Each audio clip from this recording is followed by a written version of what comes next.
everybody to my third speech for my public speaking class. My name is Alexis Queen, and today I will be speaking upon the topic of why you should adopt and not shop for your next pet. So, to begin, how many of y'all have actually bought a pet from the pet store? Okay. Well, did you know that pet probably came from a puppy mill? Probably. It did. It came from a puppy mill.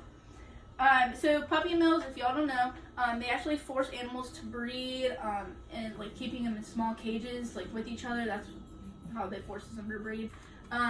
They maintain horrible living conditions, so they're very dirty. They do not feed them regularly and clean their water dishes, and they just don't keep up with the veterinarian health cares and take them to actual vets.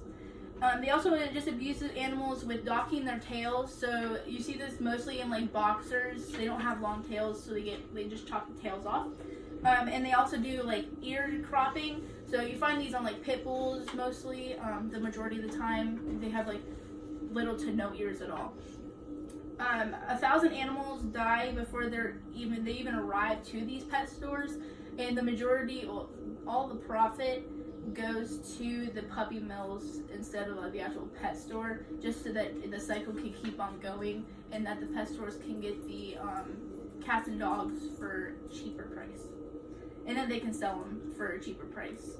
And then at the puppy mills, the genetics are actually messed up along the breeding process because they are being breeded with their mothers and fathers and sisters and brothers and uncles. They're just a family. Inbred.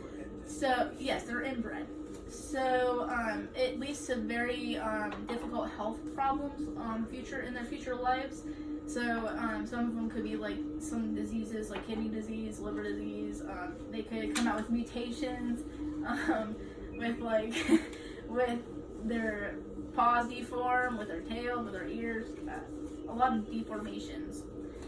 And then there's alternatives too. You could go to a local breeder, but local breeders aren't any better. Although they are breeding them constantly for their own profit, they treat them better than at a puppy mill, because the majority of puppy mills are located outside.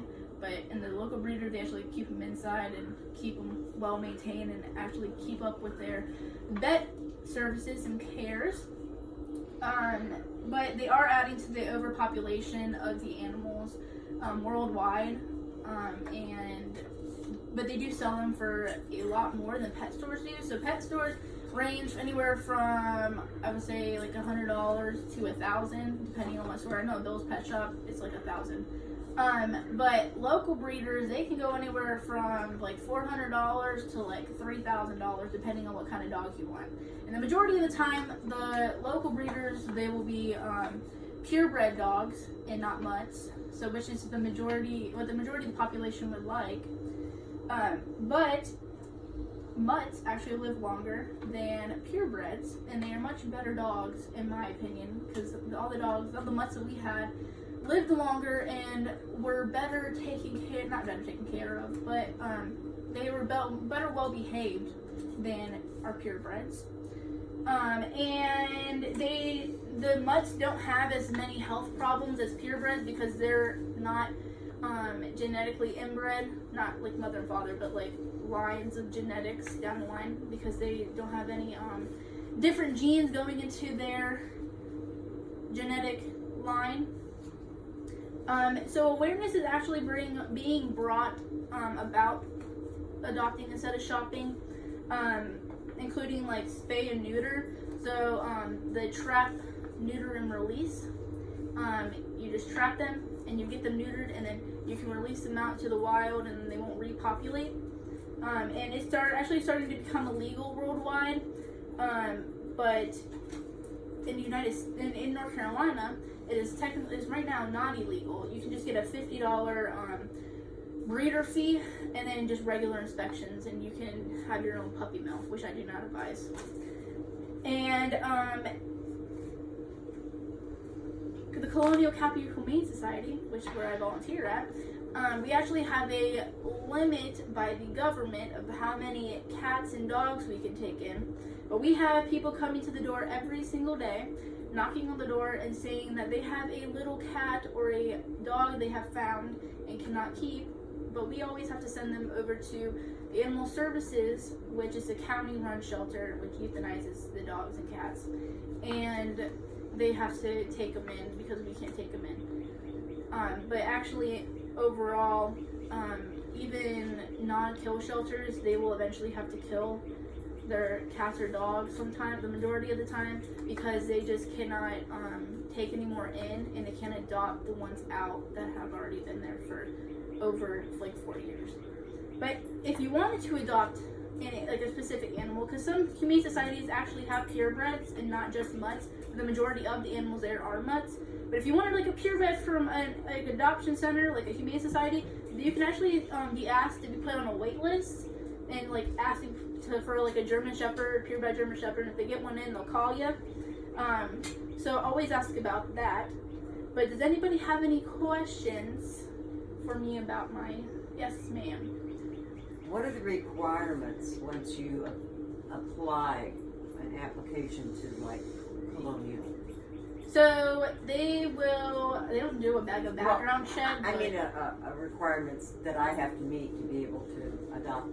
Right. Okay. So you have to fill out the application online or in person, and they're going to ask you like about your housing, like do you live in an apartment, do you have a fenced-in backyard, and like all of like the pools and everything, like you guys have a gated pool, and then you have to list all the animals that you already have, because some of the animals don't do well with other animals. Okay.